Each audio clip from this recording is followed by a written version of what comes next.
कराची मरकजी मुस्लिम लीग कराची के तहत महंगाई और वफाकी बजट में अवाम को रिलीफ ना दिए जाने के खिलाफ शाहराए कायदीन पर एहतजाजी धरना दिया गया, जिसमें शहर भर से शहरियों की बड़ी तादाद ने शिरकत की। मुजाहिरीन ने हाथों में प्ले कार्ड, बैनर्स उठा रखे थे जिन पर महंगाई के खिलाफ नारे दर्ज थे, जबकि शुरा ने हुकूमत से मुतालबा किया कि बजट में फौरी तौर पर गरीब और मुतवसत तबके को रिलीफ फराहम किया जाए। मुजाहिरीन का कहना था कि पेट्रोल, बिजली और गैस की कीमतों में इजाफे ने आम आदमी की जिंदगी को शदीद मुतासिर किया है। धरने से खिताब करते हुए मरकजी मुस्लिम लीग सिंध के सदर फैसल नदीम ने कहा कि इंतजामिया को शाहराए कायदीन की बंदिश पर तो तशवीश है, ताहम शहर के दीगर अहम शहरों की तवील बंदिश पर कोई तवज्जो नहीं दी जा रही। उन्होंने कहा कि अगर बजट में आवाम को रिलीफ ना दिया गया तो उसे मुस्तरद कर दिया जाएगा।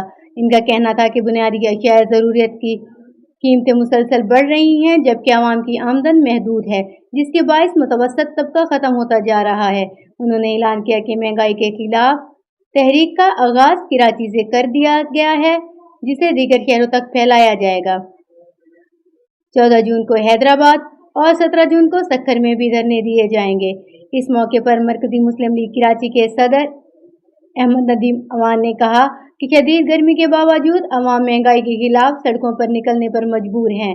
उन्होंने टैक्सेस में इजाफे किए और अवाम पर मुआशी दबाव करार देते हुए कहा कि अवाम की ताकत से हुकूमत को अपने फैसलों पर नजरसानी करना होगी।